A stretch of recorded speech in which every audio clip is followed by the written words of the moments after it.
जय हिंद। स्वागत है आपका एमए गुरुकुल में।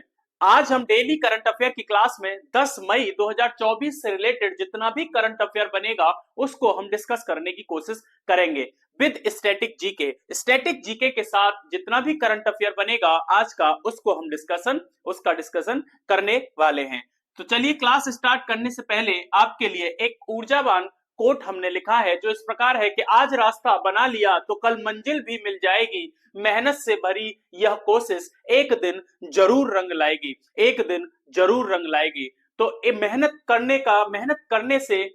करने से कभी खाली हाथ नहीं रहता है। कोई भी हो मेहनत करते रहिए, हमेशा हमेशा मेहनत करते रहिए, जरूर सफलता आपको प्राप्त होगी। ठीक है, तो इस ऊर्जावान कोट के साथ आज की करंट अफेयर की ये क्लास हम स्टार्ट करते हैं और पहला क्वेश्चन आपके सामने ये रहा। हाल ही में किस राज्य के अजरक को जीआई टैग मिला है? तो अजरक आप देख पा रहे हो यहाँ पर, ये अजरक क्या है कि एक मतलब कपड़े पर हाथ से की गई दस्तकारी है। ठीक है, तो हाल ही में किस राज्य के अजरक को जीआई टैग मिला है? तो ये इसका सही आंसर होने वाला है गुजरात। ठीक है, गुजरात के अजरक को क्या मिला है? जीआई टैग मिला है। तो क्या होता है आखिरकार जीआई टैग? जीआई टैग भौगोलिक संकेत को कहा जाता है। भौगोलिक संकेतक को आप ज्योग्राफिकल इंडिकेशन जिसको कहा जाता है, ठीक है, ये होता है आपका जीआई टैग। जीआई टैग एक संकेतक है जिसका उपयोग एक निश्चित भौगोलिक क्षेत्र में उत्पन्न होने वाली विशेष विशेषताओं वाले सामानों को पहचान प्रदान करने के लिए किया जाता है, ताकि उस क्षेत्र में, एक विशेष क्षेत्र में जो मिलने वाली चीजें हैं उनको क्या मिल सके, उनको एक पहचान मिल सके, जिससे उनका क्या बढ़ सके, निर्यात बढ़ सके, जिससे उन चीजों का निर्यात बढ़ सके।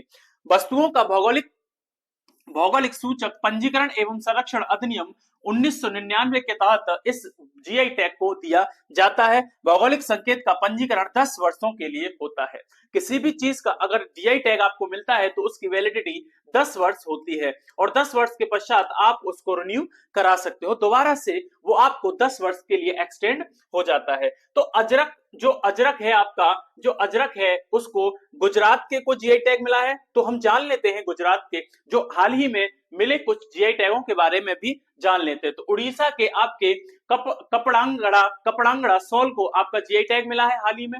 लांजिया सौरा पेंटिंग जो उड़ीसा से संबंधित है उसको भी हाल ही में मिला है। और कोरापुट काला जीरा चावल जिसको उड़ीसा के को जीआई टैग मिला हुआ है। और सिमली पाल काई चटनी इसको भी आपका जीआई टैग मिला है। अरुणाचल प्रदेश से मिलने वाले आपको कौन से जीआई टैग हैं? तो आपका वांचो लकड़ी का एक शिल्प है, इसको आपका जीआई टैग मिला है। पश्चिम बंगाल से तगेल साड़ी, गारद साड़ी, कोरियल साड़ी और आपको कालो नुनिया चावल इसको भी आपका जीआई टैग मिला है। और सुंदरवन शहद को जीआई टैग मिला हुआ है। जम्मू कश्मीर के रामबन अनारदाना को जीआई टैग हाल ही में दिया गया है। अगर आगे बात करता हूं तो जो अजरक था गुजरात के को मिला था, तो गुजरात के बारे में थोड़ा बहुत हम जानने की कोशिश करते हैं। तो गुजरात जो भारत के सबसे पश्चिमी भारत का कह सकते हो राज्य माना जाता है। ठीक है, सबसे पश्चिमी राज्य आपका भारत का माना जाता है। यहाँ पर आपका गौर माथा नामक आपका जो सबसे पश्चिमी हिस्सा है वो पड़ता है। ठीक है, आप देख पा रहे हो ये गुजरात का मैप है। ठीक है, गुजरात के मैप में आपको ये वाला जो इलाका दिखाई देगा, इस इलाके की अगर मैं बात करूंगा, ये इसको आप काठियावाड़ का पठार कहते हो। इसको आप काठियावाड़ का पठार कहते हो। इसको आप क्या कहते हो? ये होता है आपका काठियावाड़ का पठार। ठीक है, ये आपको यहाँ पर नजर आएगी खम्मात की खाड़ी। ये क्या है आपकी? तो ये आपकी खम्मात की खाड़ी है जिसमें नर्मदा ताप्ती जैसी नदियां अपना जल गिराती हैं। ये हो जाता है आपका कच्छ का रण। ये क्या है आपका? कच्छ का रण है ये। और ये आपकी कच्छ की खाड़ी हो जाती है। ये क्या हो जाती है? आपकी कच्छ की खाड़ी हो जाती है। वहीं अगर गुजरात की मैं बात करता हूं तो इसकी राजधानी गांधीनगर हो जाती है। गांधीनगर इसकी गुजरात की राजधानी हो जाती है। और इसके बारे में अगर मैं आगे बात करूं तो इसका स्थापना दिवस या पुनर्गठन 1 मई 1960 को होता है। यहाँ के सीएम साहब भूपेंद्र भाई पटेल यहाँ के मुख्यमंत्री हैं। और गवर्नर की बात करता हूं तो आचार्य देवव्रत आप यहाँ के गवर्नर हैं। लोकसभा की सीटें 26 यहाँ पे पाई जाती हैं, और जबकि राज्यसभा की 11 सीटें और विधानसभा की 182 सीटें। एक सदनीय यहाँ पर आपकी कह सकते हो यहाँ विधान परिषद नहीं है, यहाँ पर आपकी विधान सभा है। अगले क्वेश्चन की तरफ बढ़ते हैं। क्वेश्चन नंबर 2 है, हाल ही में पुरातत्वविदों ने कहां 7000 साल पुरानी प्राग ऐतिहासिक बस्ती को पता लगाया है? तो प्राग ऐतिहासिक काल हम बता चुके हैं आपको कि प्राग ऐतिहासिक काल, आद्य ऐतिहासिक काल और ऐतिहासिक काल। तो इतिहास को पढ़ने के क्रम में 3 भागों में बांटा है। एक है आपका प्राग ऐतिहासिक काल, एक है आपका आद्य ऐतिहासिक काल और एक होता है आपका ऐतिहासिक काल। तो प्राग ऐतिहासिक काल ऐसे कालखंड को कहा जाता है जहां से पुरातात्विक चीजें आपकी पुरातात्विक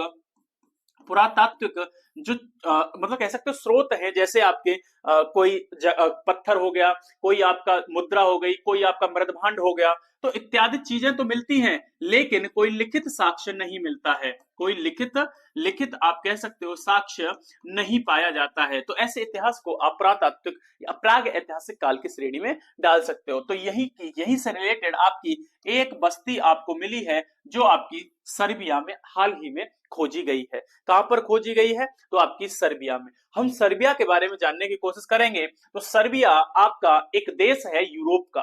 सर्बिया कहां का देश है? एक यूरोप का देश है जो आपका भूमध्य सागर से आपको कहीं उत्तर में दिखाई देगा। तो भूमध्य सागर से जब उत्तर में जाओगे तो आपको सबसे पहले ग्रीस दिखेगा। ये आपका ग्रीस हो जाता है, ये भूमध्य सागर है, इससे ऊपर ग्रीस हो जाएगा। ग्रीस से आगे आप जाओगे तो यहाँ पर नॉर्थ मैसेडोनिया आपको देखने को मिलेगा और मैसेडोनिया से आपको कोसोवो आपको देखने को मिलेगा और कोसोवो से उत्तर में आपको सर्बिया देखने को मिलेगा। सर्बिया की राजधानी बेलग्रेड हो जाती है। सर्बिया के अगर मैं पूरब की बात करता हूं तो रोमानिया और बुल्गारिया जैसे देश इससे सीमा साझा करते हैं। वहीं उत्तर में इससे हंगरी सीमा साझा करता है। वहीं अगर पूरब की बात करता हूं, इसके पश्चिम में बात करता हूं तो बोस्निया और आपका मोन्टेनेग्रो इससे सीमा साझा करते हैं। वहीं आपका पूरब में कौन कौन है? तो रोमानिया और आपके बुल्गारिया इससे पूरब में सीमा साझा करते हैं। सर्बिया एक यूरोपियन कंट्री है जिसकी राजधानी बेलग्रेड हो जाती है। जिसकी राजधानी क्या है? बेलग्रेड हो जाती है। मुद्रा इसकी सर्बियाई दिनार हो जाती है। महाद्वीप इसका यूरोप है। जनसंख्या के हिसाब से इसमें इतने 6.664 मिलियन जनसंख्या निवास करती है। क्षेत्रफल इसका 88,499 वर्ग किलोमीटर हो जाता है। आगे क्वेश्चन की बात करता हूं तो हाल ही में भारत का पहला स्वदेशी बॉम्बर यूएवी कहां लॉन्च किया गया है? तो पहला स्वदेशी बॉम्बर कहां लॉन्च किया गया है? तो ये किया गया है आपका बेंगलुरु में। कहां किया गया है? तो ये आपका बेंगलुरु में किया गया है। वहीं अगर मैं बात करता हूं तो बेंगलुरु स्थित रक्षा और एयरोस्पेस प्रौद्योगिकी फर्म फ्लाइंग वेज डिफेंस ने किसने कौन सी कंपनी है? रक्षा एवं एयरोस्पेस प्रौद्योगिकी फर्म फ्लाइंग वेज डिफेंस ने हाल ही में भारत के पहले स्वदेशी बम वर्षक मानव रहित विमान FWD 200B का अनावरण किया है। तो कहां से किया है? आपका बेंगलोर से। चलो बेंगलोर के बारे में थोड़ा सा जान लेते हैं। बेंगलोर राजधानी होती है आपकी किसकी? तो ये आपकी राजधानी है कर्नाटक की। किसकी राजधानी है? कर्नाटक की, जिसका कर्नाटक का पुनर्गठन 1956 में होता है।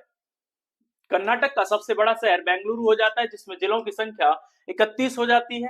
ठीक है। यहाँ के राज्यपाल आपके थावरचंद गहलोत यहाँ के राज्यपाल होते हैं। मुख्यमंत्री सिद्धारमैया आप यहाँ के मुख्यमंत्री हैं। विधानमंडल की बात करता हूं तो द्विसदनीय विधानमंडल आपको देखने को मिलता है। विधान परिषद की 75 सीटें हैं जबकि 224 विधानसभा की सीटें हैं। संसदीय क्षेत्र की बात करता हूं तो 12 सीटें राज्यसभा की और लोकसभा की 28 सीटें आपको कर्नाटक में देखने को मिलती है। कर्नाटक के उत्तर में आपको महाराष्ट्र देखने को मिलता है। ठीक है। इसके उत्तर पश्चिम में आपको गोवा देखने को मिलता है। कौन सा?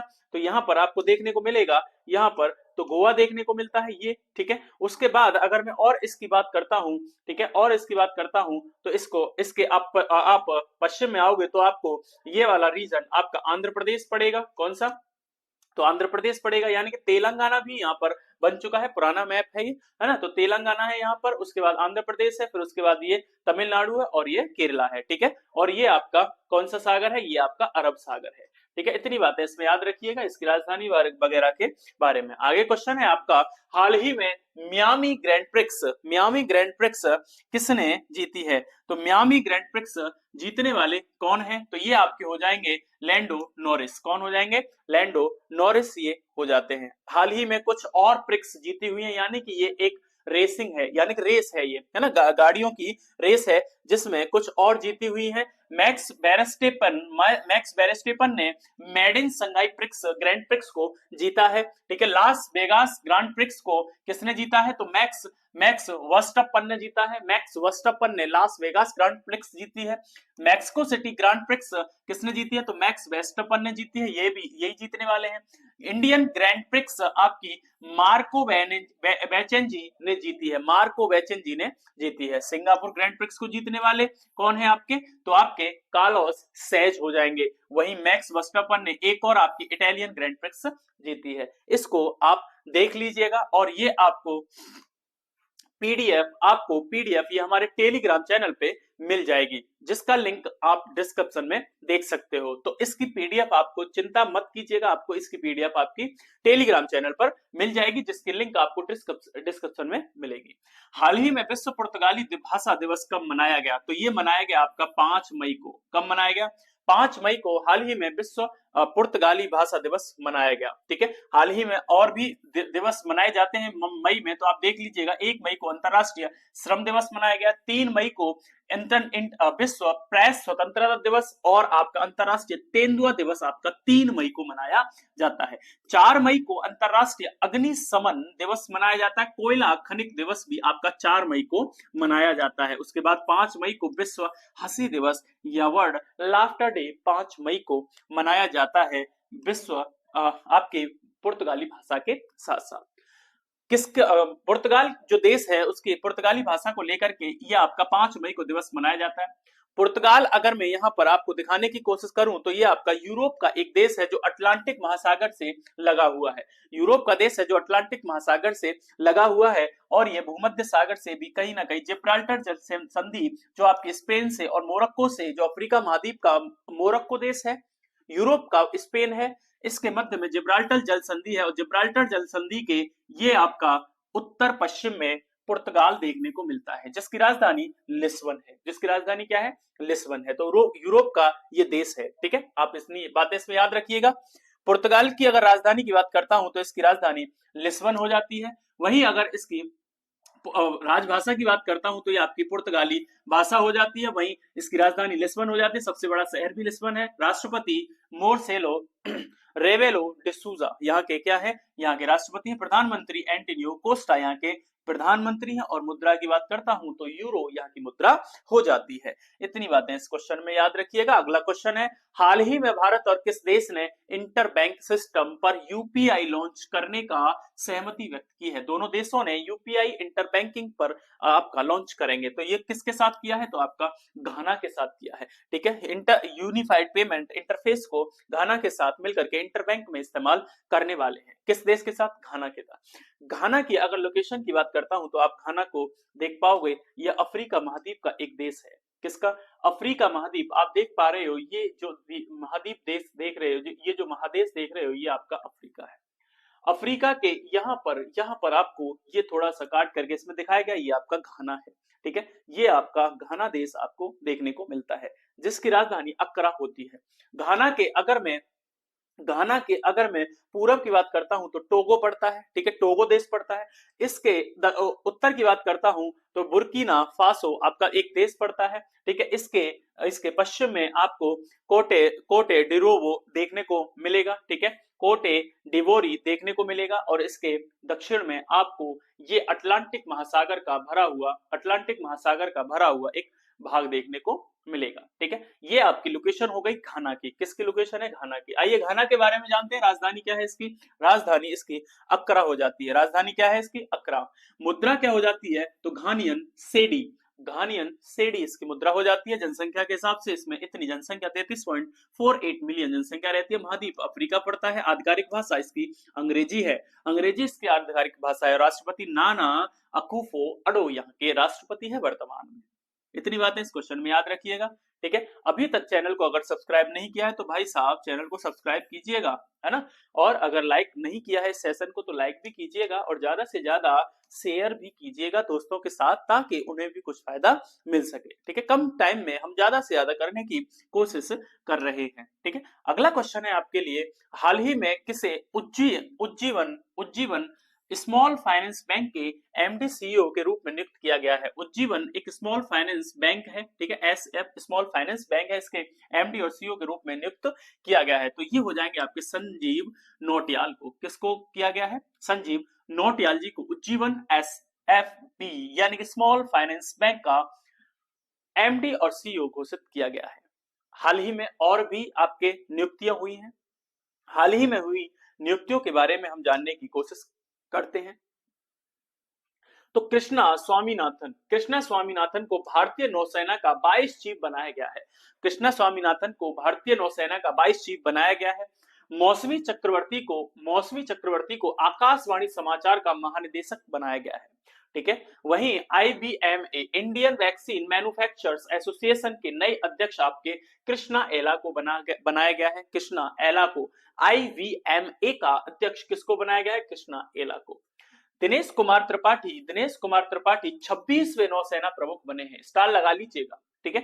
दिनेश कुमार त्रिपाठी 26वें नौसेना प्रमुख बने हैं। रश्मिता झा को एनटीपीसी का VCO नियुक्त किया गया है, CBO नियुक्त किया गया है। तो रश्मिता झा को एनटीपीसी का CBO नियुक्त किया गया है। गैरी कस्टन है पाकिस्तान के वनडे और T20 टीम के कोच बनाए गए हैं, ठीक है। तो गैरी कस्टन को पाकिस्तान ने वनडे और T20 का कोच बनाया गया है। वहीं WFI एथलीट पैनल के अध्यक्ष नरसिंह यादव को चुना गया है। WFI एथलीट पैनल के अध्यक्ष नरसिंह यादव को बनाया गया है।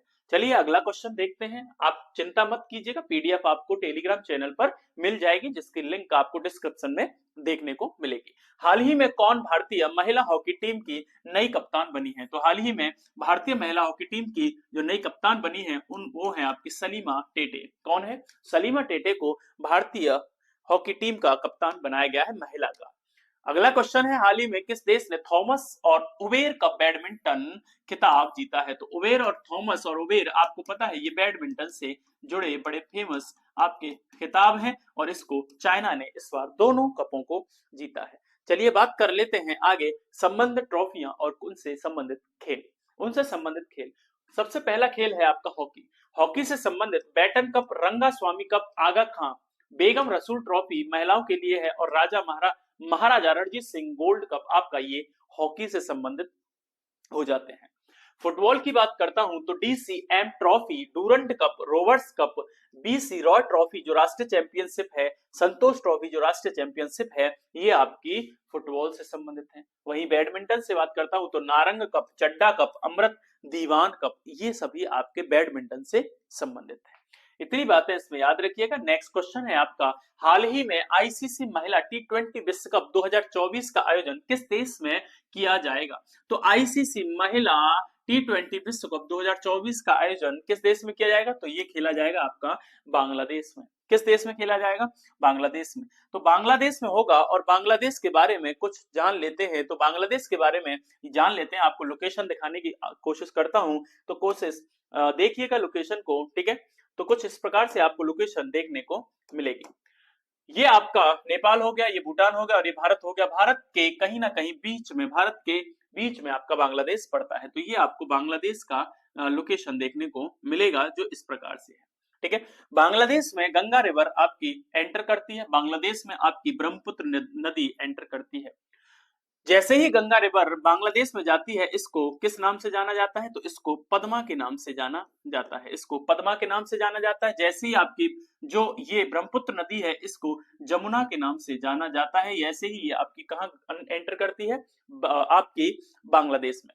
इन दोनों की संयुक्त धारा जब आगे चलती है तो इसको मेघना के नाम से जाना जाता है, इसको मेघना के नाम से जाना जाता है। और यही मेघना है जो दुनिया का सबसे बड़ा डेल्टा यहाँ पर सुंदरवन का डेल्टा बनाती है, ठीक है। तो सुंदरवन का डेल्टा दुनिया का सबसे बड़ा डेल्टा है जो मेघना नदी के मुहाने पर अवस्थित है, ठीक है। तो आपको इतनी बातें इसमें देखनी होंगी कि आपकी जो राजधानी है बांग्लादेश की, वो ढाका हो जाती है। मुद्रा की बात करता हूं तो बांग्लादेशी टका इसकी राजधानी हो जाती है। क्षेत्रफल के हिसाब से इतना इसका क्षेत्रफल हो जाता है, ठीक है। वहीं आपकी जनसंख्या 171 मिलियन यहाँ पे लगभग जनसंख्या मिलती है। स्थापना की तारीख 26 मार्च 1971 को ये पाकिस्तान से आजाद होकर के देश बना था। आधिकारिक भाषा यहाँ की बंगाली है और प्रधानमंत्री वर्तमान में शेख हसीना आपको देखने को मिलती है, ठीक है।